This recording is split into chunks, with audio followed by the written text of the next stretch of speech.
Hello. Sorry about that. Hello. Welcome to the Seeker's Reset.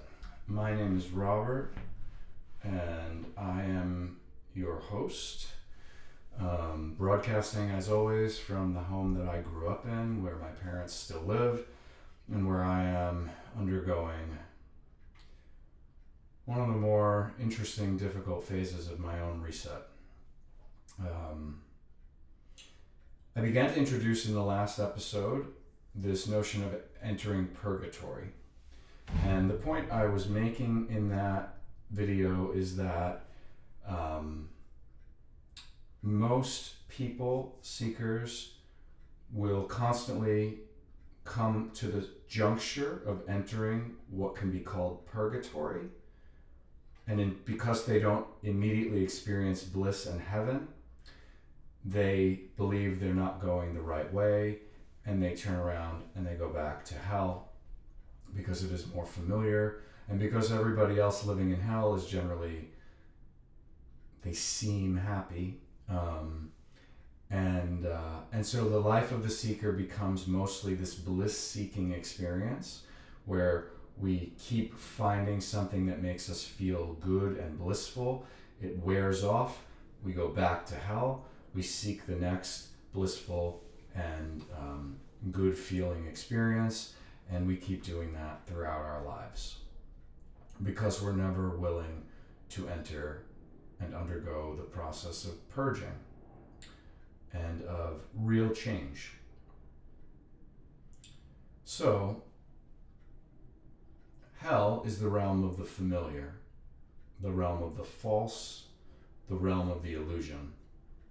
So what we have in hell, which is the basic state of humanity, which is something backed up by Divine Truth, which you can find at divinetruth.com or the Divine Truth YouTube channel, and it's the basis upon which I relate most of what I discuss. Humanity is in hell, spiritually speaking. Therefore, we're living in a realm mostly of lies and illusions, or worse, violence and evil, which really evil is lies and violence, right? Like those are the two real characteristics of evil: deceit, lies, violence, in many different shades and forms. So we're living in that hellish condition, but we're familiar with it. And within that hellish condition, we've created what you could call relative comfort. So the people who succeed in hell often look like they are happy, look like they have a lot, have accomplished a lot. They certainly have a lot of admiration poured on them. They have a lot of you could say like advantages, but they're all advantages that are illusory and they're temporary when you think of us as eternal souls. So this is why they say you can't take it with you, right? The only reason we can't take with us the things that we create here is because they're not aligned with love, truth, and our soul. If, in theory, if we aligned the things we do here with love and truth and our soul, everything that we did here in some way would come with us into whatever the next phase of life is. Okay, but we live in this hell realm where comfort is illusory, success is illusory, and it's a much more rare thing to experience truth and true goodness and true love. Okay, everything is like shades of the bad version of this.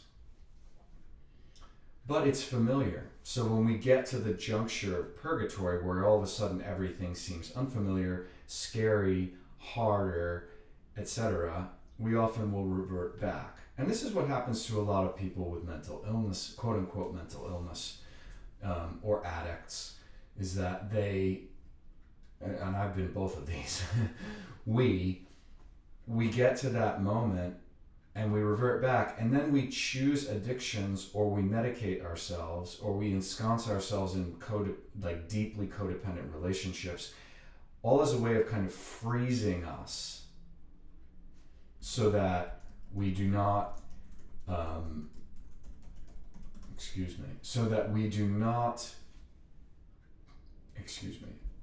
I'm recording this in advance this time, so I just realized that my screensaver is going to pose an annoyance.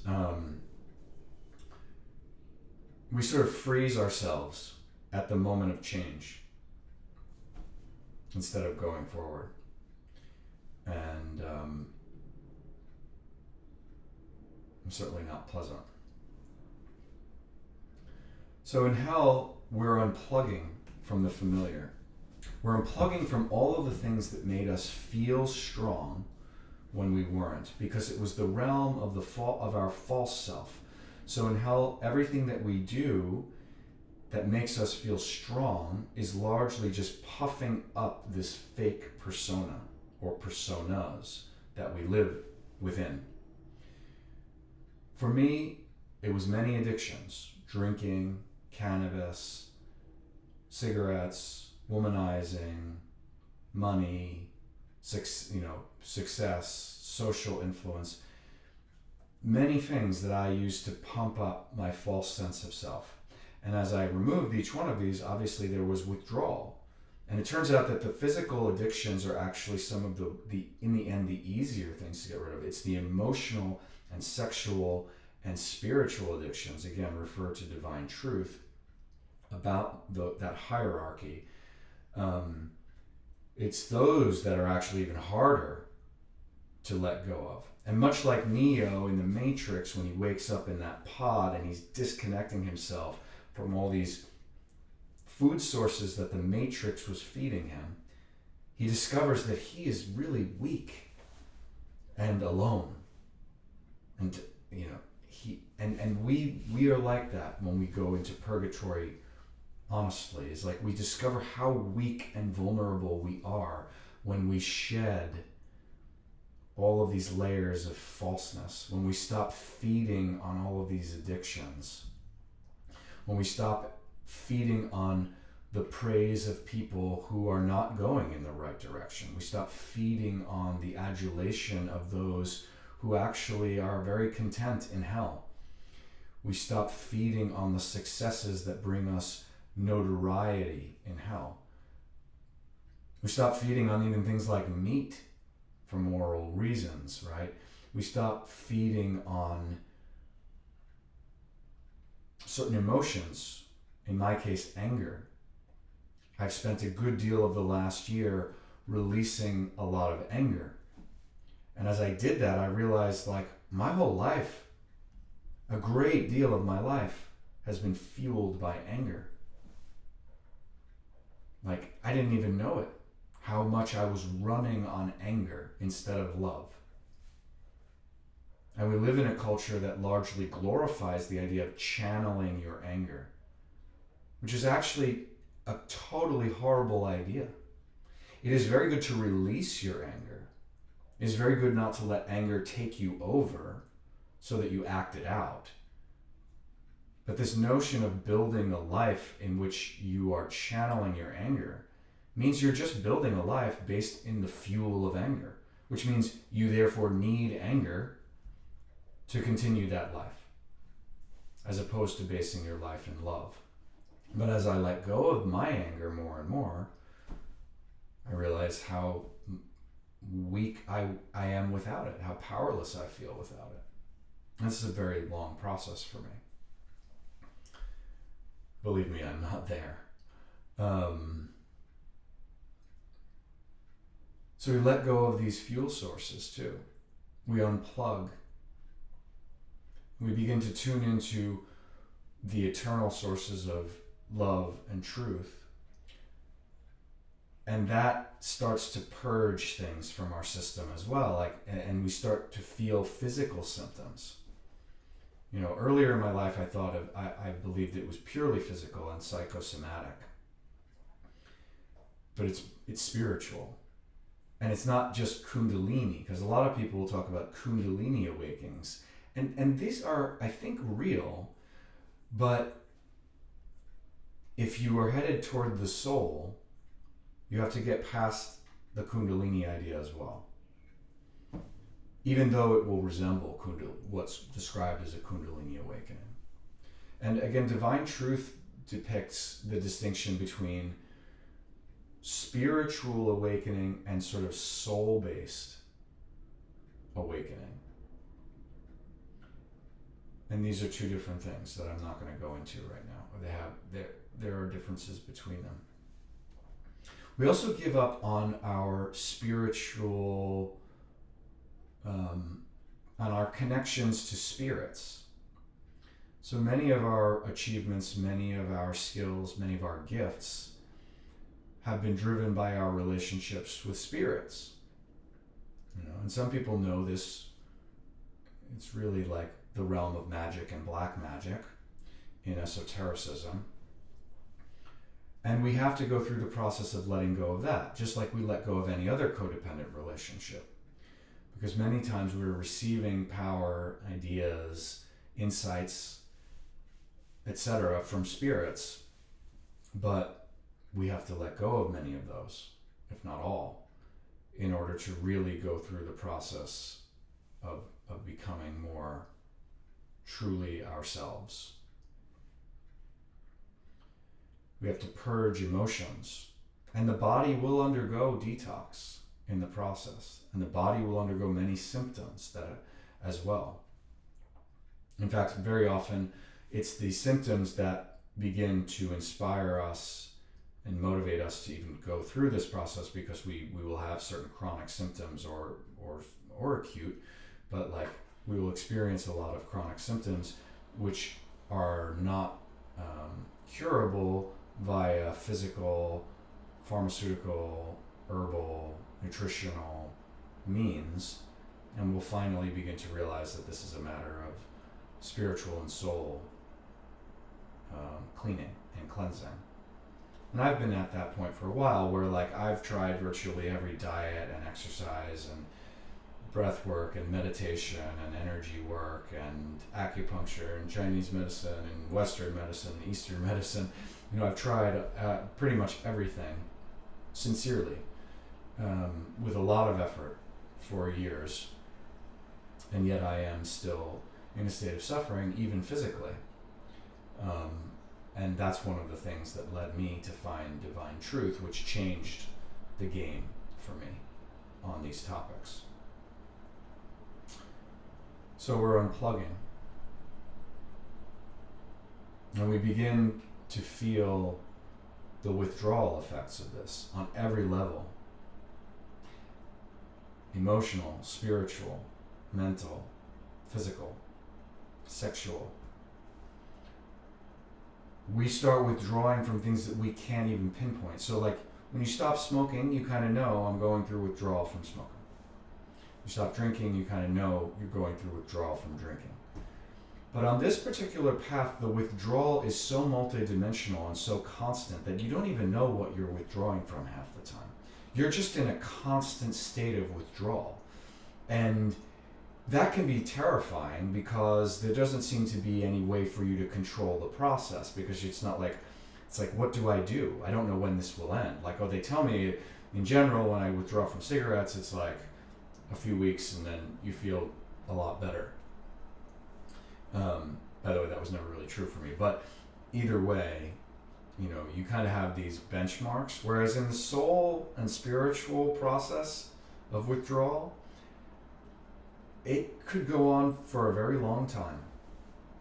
For me, it's been going on for years and in cycles, where my consciousness of the process has grown and my commitment to the process has grown with each cycle. And I think that's a big part of this, is that you have to keep leaning into it. You don't have to be perfect. Like, I'm not perfect at this by any means. But I have come to believe that as long as I lean into it more with every turn of the wheel, I get closer. And in that way, my faith grows, my courage grows, my sincerity grows, and my humility grows. And like I start to recognize that I'm not totally in control, that I can only control certain things in this process, and a lot of it is outside of my control. But that commitment is the key ingredient. So, because when we're going through purgatory, we feel like many times, like, why are we doing this? Why? And you actually have to answer that question. You have to answer that question. And you have to answer that question in such a way that aligns you with truth more and more. So it's no longer about, I'm doing this to be successful at something. I'm doing this so that I win something. In some respects, it's not even doing it for others. You can be, I'm finding that other people can be motivations for me, but yet I can't do it for them. But I can be motivated by a desire to be more loving to people. I can be motivated by a desire to love better, to love my parents better, to love my sister, my nephew, and anyone. I can be motivated by that desire to love, but it's distinct from doing it for another person. It's a very interesting subtlety.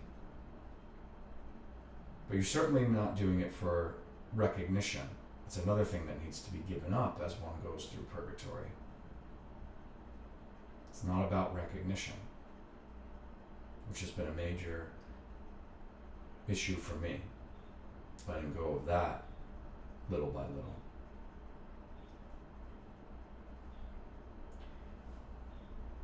As this happens, so these are all like the qualities of the process moving into purgatory.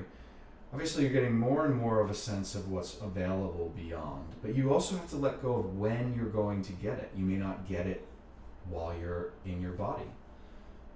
You may get it after death. And that's humbling. But you're getting more of it, like closer and closer to heaven, right? As we could call it. And bringing heaven more and more down to earth, as long as we're here.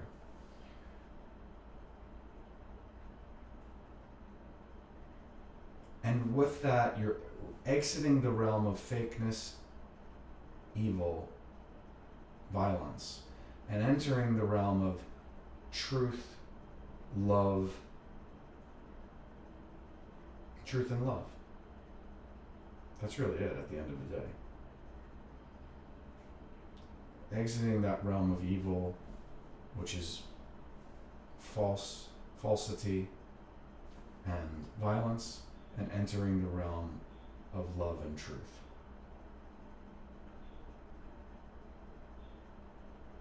And purging everything inside of us, whether it be beliefs, motivations, desires, emotional injuries, karma, sin, purging all of that to move into a state of lightness, love, and truth. Now, I can't tell you what that's like, and the closest I've seen to it is in Jesus and Mary, who teach divine truth.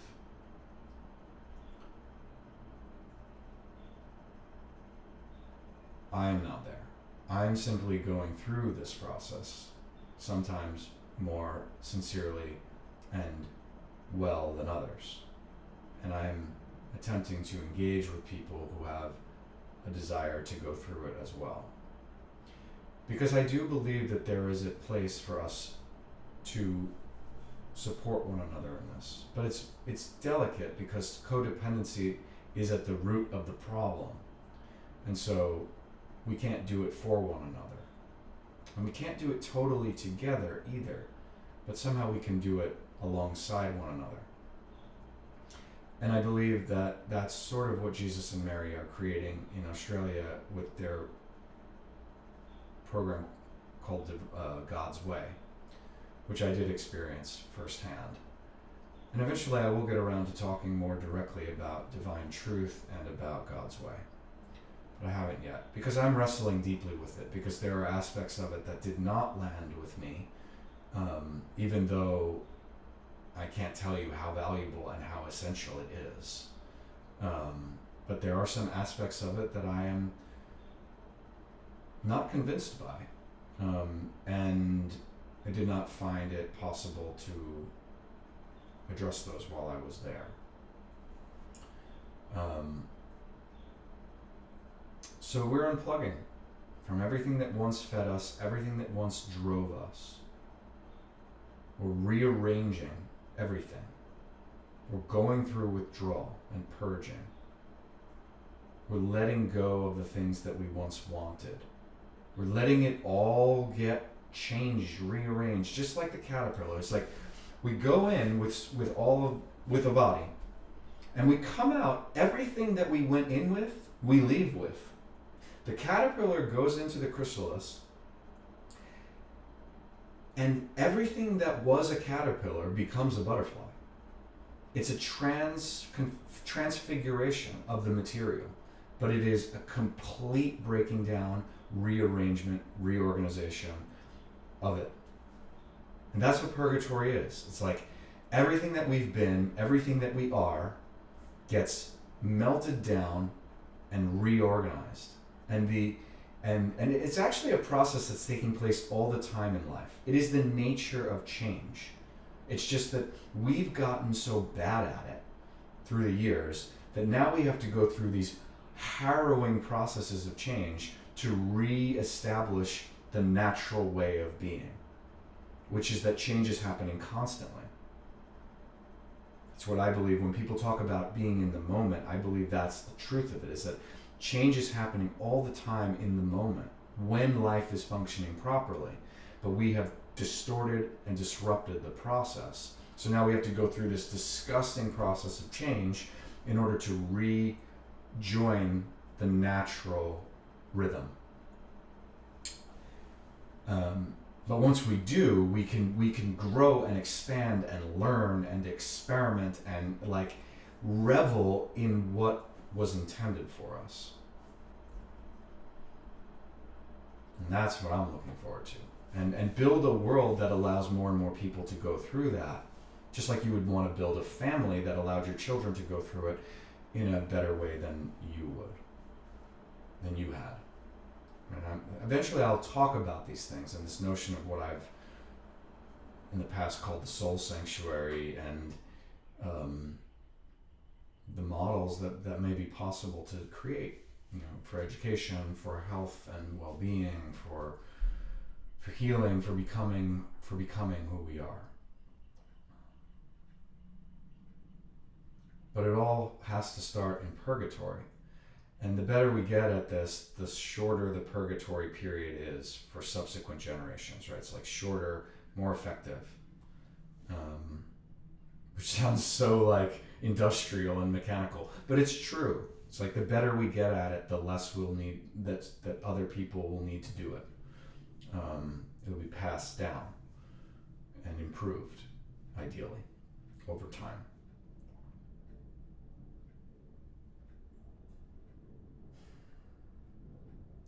Not the most organized video, I apologize. I hope that you're getting a better sense of what I mean by purgatory. Divine Truth does not use the term purgatory to describe these things. Obviously Christianity does, other spiritual traditions have different names for it. But I've chosen to use the term purgatory. I like it because it's understandable, it's recognizable, and it refers to purging, and purging is probably the primary quality of purgatory. So next time I'm going to discuss either more about purgatory, or I'm going to cover what I'm referring to as the detour. And the detour is that impulse to go off track and kind of chase things that really take us off of our path to heaven. It all eventually becomes part of your story and your gifts, but there are ways that we can fast track this. So I do want to talk about the detour, or more about purgatory. they're actually, maybe I'll link the two together. So thank you. This has actually been a bit longer, a few minutes longer than I usually make these episodes. I look forward to hearing any comments or feedback that you have. I thank you for watching and listening to The Seeker's Reset. I am your host, Robert, and I wish you the very best. Take care.